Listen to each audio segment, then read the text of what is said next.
Hi and welcome back to my channel. My name is Ashley and today I want to be talking to you about rosacea and broken capillaries on the skin.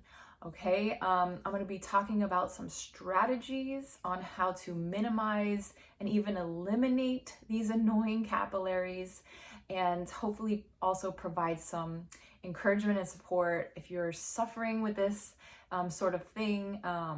You're not alone. So let's get right to it. So today we're going to be talking about rosacea, but I'm really going to be focusing on the milder forms of rosacea. So keep that in mind. There's mild, moderate, and severe rosacea cases. So mild is going to be if you have sort of redness on your cheeks or on your chest, if you say blush easily, or if you have like little broken capillaries that don't go away, that they're always there. Sometimes when we're sick, and during different times like pregnancy, capillaries can show up, but then once that condition subsides or goes away, the capillaries will also go away. So I'm talking about capillaries that stay, okay, or worsen, or look worse on certain days, okay? So that's what we're gonna be focusing on.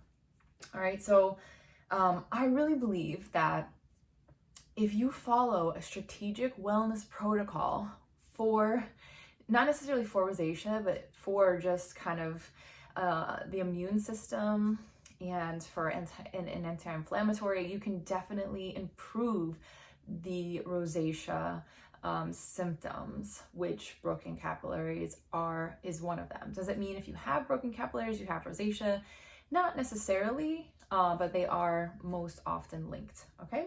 So the first thing you want to do, if you have this, you want to get your blood work done. So go get your blood work, go to the doctor, have them check your inflammation in your body, your thyroid, have them check for any issues like Crohn's disease or SIBO, which is like small intestine bacterial overgrowth in your stomach.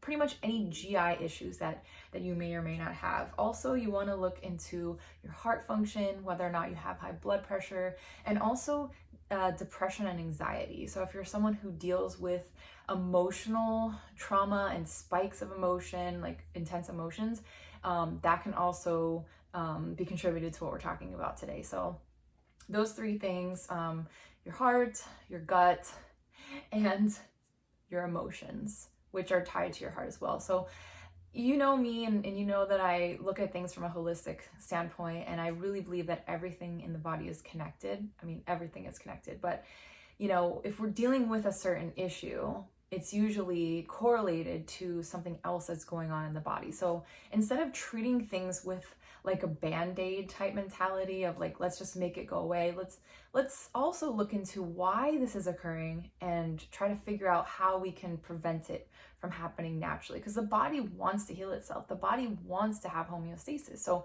all we have to do is figure out how to achieve that. Okay. Something I've also talked about is, you know, like having distractions in your life. So, you know, one may think it's a lot of effort, you know, that you can't have pleasure in life. It's a lot of effort to achieve these certain things. And, you know, I don't necessarily think that's true. A lot of times bad things that happen to us in our lives or things we don't like about ourselves kind of push us in the right direction if we let it, to get better, to be healthier, to be cleaner on the inside. So, you know, you can take it as kind of like a blessing and a curse and try to just be better from it, okay? All right, so the main causes of rosacea, broken capillaries, the main causes I talked about, but uncontrolled emotions. There are several studies out now that prove that the gut-brain axis has a direct effect on skin conditions, not only rosacea, but also psoriasis, eczema, pretty much anything you can think of, okay? Is that the only reason? No, but there is a strong correlation. Okay, so anger, embarrassment, worry, stress, you know, all these things have the propensity to show up on our skin. Okay, so we also talked about the gut balance. I'm going to elaborate a little bit more on that. So if we have an imbalance in our gut microbiome, sometimes that can lead to skin inflammation and, just overgrowth of bacteria that can affect our skin. Okay, so you want to make sure that you're taking the supplements and eating the right way so that you can reduce that gut inflammation and also promote good, healthy bacteria in the stomach, in the gut, I should say. Okay, and then one other thing is the improper skin treatment. So if you are harsh with your skin, if you are taking super hot showers, if you are constantly rubbing your skin, picking at your skin, if you don't moisturize your skin, all these things are going to contribute to just skin issues. Some people are blessed and they can just wash their face with soap and be fine. That is a very small portion of the population. You want to make sure that you're staying hydrated and that you're moisturizing your skin. And definitely wear sunscreen on your face, on your body, any exposed skin when you are going outside. Okay, make sure that you're protecting your skin. Okay, so there are other causes, but today we're going to be focusing on the three I mentioned before. Dry skin, sun-damaged skin, exposure to extreme heat, exercise, alcoholism, and improper hydration. A few of those I already mentioned, but we'll talk about a little bit more about heat exposure. So people that are in the sun and they're sweating a lot, maybe for work or whatever, and they're not staying hydrated or moisturizing their skin, are more prone to these broken capillaries. Also saunas and steam rooms. So I'll just be transparent with you. I have some small broken capillaries on my cheeks, and I felt them kind of break, or when they came out, when I was going to saunas and steam rooms a lot. Every time after I would work out, I would go into the steam room and it was really hot and I would sweat a lot and it felt really good. But that's when I noticed when those things that happened, the capillaries, happened to me. And I'm very grateful that mine aren't that bad, but mine never went away. They always stayed. And what I've noticed is that when I'm eating a very clean diet, low in salt, low in saturated fats, low in refined sugars, and when I'm taking care of myself the proper way, that I'm taking cool showers, and that I'm moisturizing my skin, and I'm not letting sweat stay on my skin after I work out. When there's other things too I'll talk about, but when I'm doing all the things that I know I need to do to be healthy, which if you want to take it as like I'm hyper focusing on things or it's too much work, but it's also helping my whole entire body. I feel more well in general by doing these things. So like I said, it's a hassle. It's like a blessing and a curse, right? Like, so it can be a hassle, but it's not really if you get into the habit of doing it. So that's when I noticed that the capillaries are like so faint and pretty much non-existent. Okay. Let's talk about alcoholism. So, people that have alcoholism, they're drinking alcohol every single day, more than one drink. If you're relying on alcohol, it's a big deal. It really affects our skin. It dehydrates us, and we know it's not healthy for us. So I'll leave that up to you. Okay. All right. So things I've tried. So I've been dealing with this for over 10 years, and I've tried so many different things. I've done so much research on this. I've tried apple cider vinegar, I've tried vitamin K creams, I've tried probiotics, I've tried essential oils such as helichrysum and chamomile essential oil. I've tried various creams marketed for redness, broken capillaries, and sometimes they even made my skin look even worse. There are other things in it that my skin didn't like. So anything that's marketed to you for, this type of thing, I would just be cautious with it. You want to get, simple ingredients, things that what they are, and then just be careful with the essential oils, because sometimes essential oils can be overpowering. These are concentrated substances of things naturally found in nature.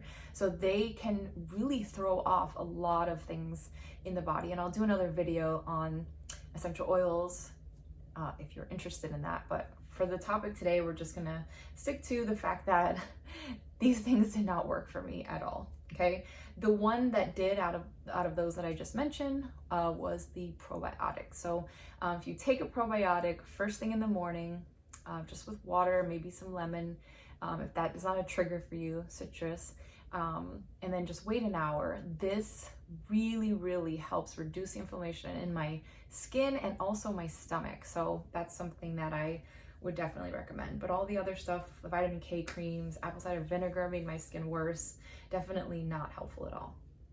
All right, so let's take a little break from that, and we're gonna kind of transition into talking about some research studies. So in 2023, it was proven that through a urea breath test, H. pylori infection could be recognized and was also correlated to this gut-skin axis. So we talked about the gut-brain axis, but the gut-skin axis is related to our immune system. So when people got this urea breath test, they tested positive for H. pylori. It was correlated to incidences of rosacea, okay? And I'll link that study below so you can read it if you'd like. So our immune system, our metabolic system, and our nervous system is all affected, or our skin is all affected by these mechanisms. So it's not just one, it could be all three, it could be one of them or two of them, but it's up to you to figure out metabolic, is it a blood pressure thing? Nervous system, is it a imbalance of emotions? Are you holding in anger? Do you get angry really easily and feel like your head's gonna pop off or something, you know, and just blood circulates through your body? Or is it through your immune system? Is there something else going on? Do you have inflammation happening in your body? How are your hormones functioning? How's your thyroid? All of that. Okay. Another study in 2017 talked about rosacea, and I'll just read this. It says, rosacea is thought to result from a combination of immune system dysregulation, abnormal neurological and vascular signaling, and dysbiosis in microorganisms, ultimately leading to skin sensitivity and inflammation. So they had 4 different things they mentioned in the study: heat-related, alcohol-related, capsicum-related, which is peppers, or spicy food, and cinnamaldehyde related, which could be certain spices like cinnamon and others. Okay, so you have to figure out what your triggers are, okay? The National Rosacea Society, they had a questionnaire for over 400 patients, and 78% of them had altered their diets due to rosacea. Okay, and in this questionnaire, they found out that 95% of those, 78%, had a reduction, flares, and improvement in their skin. So this just shows that the diet, the gut, really has an effect on the way our skin looks. Okay, so there is hope, okay, through all of this, okay? Now, typical treatments, if you go to the doctor, if you go to the dermatologist, and by the way, I'm not a doctor or dermatologist, so this is all basically my experiences and you know, just stuff from what I've tried in my life. They will prescribe to you probiotics, antibiotics, sometimes steroid creams, and laser treatments, okay? I would work on the diet first. So first of all, get your blood work, see if there's any imbalances there. You can get the urea breath test if you want, or do a little bit more investigation in that. And then I would work on the diet. So work on reducing the inflammation in the body, eliminating alcohol, staying hydrated, all those things. And then the things topically that do work, I will say, is to moisturize in general. You can use argan oil. I have had great success with that. Sea buckthorn oil also really helped my skin when I use that too. And the product Skin Credible, which I have showed on this channel before, and I will I'll put a link below for that one. So those are the topical ones that worked for me. All right, so an alternative to oral antibiotics, you can do garlic, onion, or ginger. These all act as natural antibiotics. Now you want to make sure that these aren't your triggers, okay? So these aren't things that are going to cause you to have a flare up or whatever. But in general, in small amounts, you want to try to have it every single day. It should help a lot, okay? And then the IPL, I actually had IPL for the first time a week ago, almost a week ago. It was last Tuesday, and I'm going to talk about my experience with that next week in my video. But for today, we're just going to be focusing on the rosacea. But I did the IPL. I will say that I am happy with the results so far. I'll go into more detail about it next week, so make sure you tune in, okay? All right, so again, for the best outcome, you want to have a low salt, low sugar diet with no processed foods. So clean diet, right? Regulate your showers. Make sure you're not taking scalding hot showers, and it's damaging to your skin anyway, okay? So cool showers, lukewarm if you need to have it a little bit warm. That you're staying properly hydrated, you know, that you're not just chugging water, okay? You want to have water every hour, maybe 4 to 6 ounces every hour, and that you're just making sure that you're staying hydrated, okay? Daily physical activity is going to help move toxins through your blood, and it's going to keep those vessels nice and strong, so make sure you're moving. And then the gut microbiome, you want to keep that in check with the prebiotics and the probiotics. What I will say about exercise, backing up a little bit, when I exercise really hard, I notice that the blood vessels, you know, my body will kind of like get larger because of vasodilation. And I don't necessarily I don't hate that, and it's not a bad thing. This is a normal response to exercise. So when I exercise, sometimes the capillaries will seem a little bit more red, but then once I take a shower, they typically like really vanish or get a lot lighter, especially since the IPL. Exercise, I don't think causes it, at least it doesn't for me, but you have to figure that out for yourself, okay? So my triggers are definitely hot food, hot drinks, hot showers, anything hot, okay? I can exercise, I can sweat, as long as like water is coming out of my body. But if I'm just hot and I'm kind of like, I feel hot and I feel like my cheeks are hot, that's definitely when I feel uncomfortable and I just feel like there's heat trapped in my body. So I don't usually have things that are hot unless it's cold outside, and then I can tolerate that. So that's just basically how my body functions. Chocolate, caffeine definitely gives me anxiety, and it also makes me feel like I'm flushing or that I'm red. Too much salt, so if I go out to dinner or lunch or whatever and I have a really salty meal, that will definitely cause a reaction and anger. So if my emotions are out of control and I feel angry or just in a heightened sense of emotion, that can definitely cause me to feel uncomfortable, and just like my cheeks are kind of, I don't know, like I'm holding heat in. I don't know how else to explain it, okay? What are not my triggers? So spicy foods, alcohol, citrus, garlic, ginger, and onion. These things don't bother me at all, but that's really just specific to me, okay? So some supplements that I'll recommend. I talked about the probiotics. I'll share a brand down below that I've used and I really like. But the probiotics that you want to have, and I'll link it down below, but lactobacillus, that was one of them, and there were 2 others. I don't see it on my notes here, but I'll link those down below. So the probiotic that you choose should have these specific strains of bacteria in it that is related to, you know, rosacea symptoms, okay? But I'll link all that down below, okay? Fish oil, flaxseed oil, and evening primrose oil. You might want to consider taking one of these supplements. Some studies had good success with the, with these type of healthy fats. Others showed no success in reducing rosacea symptoms, but overall, they are used to reduce inflammation in the body. So some people have a really good reaction to them. Other people, there's not really any improvement. So you may want to try it and see how that goes. And you want to, you know, not overdo it.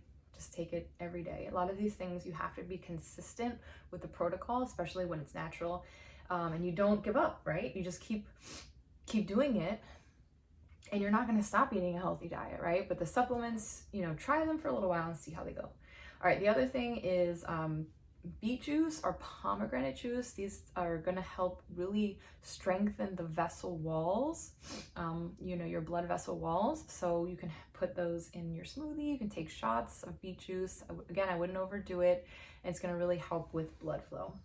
And then lastly, not really a supplement, but I would definitely, get an SPF shirt or, a sun shirt. Make sure you're wearing a hat, or you can get a parasol, and just kind of be conscious of the sun on your skin, especially if you live in, hot, sunny climates like me. I live in Florida. So just be aware of that, okay? You want to avoid facial scrubs. Try to minimize your triggers. And I think once you get your gut microbiome figured out, the triggers will be less of an issue, okay? And then you want to avoid harsh ingredients like retin A and topical vitamin C. Sometimes this doesn't bother people with sensitive skin or people who are prone to redness or rosacea, but other times it can be really harmful. So just maybe do a spot test before you use something like that. I know I can't use retin A. If I do, I have to keep it on for like 5 or 10 minutes, like a mask, and then I have to wash it off, and then I have to put a lot of sunscreen afterwards so I'm not more sensitive to the sun. So, try it out, but just be very careful with those things, okay? There was a guy I found on YouTube or Facebook, sorry, his channel is the Rosacea Nutritionist. So he's someone who specializes in the diet for this condition. I don't think he's a doctor, but he has a lot of good information on there, and it's all pretty general from what I saw. And reducing that inflammation, getting the gut microbiome under control, and then getting our emotions under control. Okay, again, I'll link the studies down below and all the stuff that I talked about in the video. All right, how do we get our emotions under control? So the world tells us that we need to do yoga, that we need to just relax and meditate and stretch and see a psychologist, talk to someone, and while all these things are good and can be really, really helpful, they're putting kind of like a band-aid on the issue. Not everyone's going to get redness or rosacea from this, but some people will. So if you have an unbalanced emotional life, this is definitely something you want to look at. So having a relationship with God and finding peace in the quiet moments of your life and carrying that around into your everyday life is going to be crucial. And I'm telling you, it's definitely, it's a game changer in my life. If I'm spending quality time with God, if I feel just peaceful in my soul, and I have a trust in knowing that everything in life doesn't just rely on me, that there is a God, our creator, not just a higher power, but God the creator. He has my best interests in mind because he created me, he knows me, and he loves me. And dealing with this issue or any other issue, I encourage you guys to pray and ask God to show you what is causing things like broken capillaries or dry skin or inflammation or eczema or whatever it is that you're dealing with today. Get quiet and ask him, what is causing this? God, what can I do to eliminate this from my life? And ask him for healing. Ask God to heal you in the ways that you don't even know that you need to be healed, because we can only treat and do what we know, right? But sometimes we have blind spots and we have things in our lives that may be contributing to ill health, and only he is able to show us that. So I would definitely look into that, and then not only just have your quiet time, but make a relationship with God and an important aspect of your life. It means so much, and I really feel like that is the key to healing. Total healing. And we're not going to be perfect, because we're in this world, and sometimes we'll be better than others. Like, when our diet sometimes is really clean and then we kind of cheat a little bit. But the goal should be that we are living to please God, and that we're not thinking, we're planning sins or things to do bad in our lives. Are we going to mess up? Yes. But having peace of mind and having just that connection creates total wellness in the body. You know, and I really believe that. Okay. So I'll leave you with a Bible verse, you know, that I read this morning in one of my journals, and I felt like God was telling me to share it with you guys. So it's Matthew 7:1-2. It says, "Do not judge, or you too will be judged. For in the same way you judge others, you will be judged. And with the measure you use, it will be measured to you." Okay. This doesn't mean that we should never recognize sin or things that are harmful or destructive. Doesn't mean that we have to be accepting of every thought process and every lifestyle. All this means is that what it means to me, I should say, is that when we are looking at people, I think the mentality and the just, you know, vibe of our culture is to judge people, you know, and I think sometimes it's just kind of like, you know, us getting to know people and kind of getting some sense of control in a situation, fine.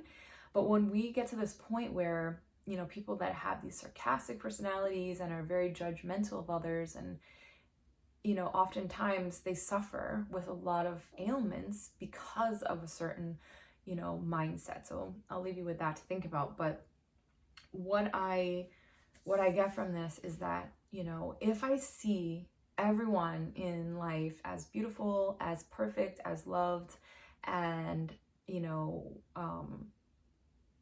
try to be, you know, encouraging and loving to them, and not reacting to, you know, people's hangups and maybe mean insults, and just kind of like overlooking these things. And I feel like it changes things. I feel like it can help people see who they really are, and also bring out the best in them. So, you know, when we're judging people, when we're making judgments, you know, always assuming the best about people, and then, you know, moderating the environment, energy, whatever you want to call it, based on the best positive, most positive outcome, you know, which is peace, which is, you know, not being offended, not being angry, and just carrying around that peace that we received when we were quiet, when we were alone, when we were focused on our relationship with God. So I hope that made sense. These are just kind of like my thoughts on the topic and on the subject of this verse. So I'll link that below as well. All right. Longer video today. Thanks so much for watching. Thanks for being here. If you like this video, please like. You can comment if I missed anything, any information, and subscribe to my channel. Please subscribe. It really helps my channel. And if you want to donate, I have several links down below where you can donate. All the content on my channel is free because I want to help you guys, and I really enjoy doing it. But if you want to donate, I really appreciate that as well. All right, have a great rest of your day, and I'll see you next week in the next video. Bye.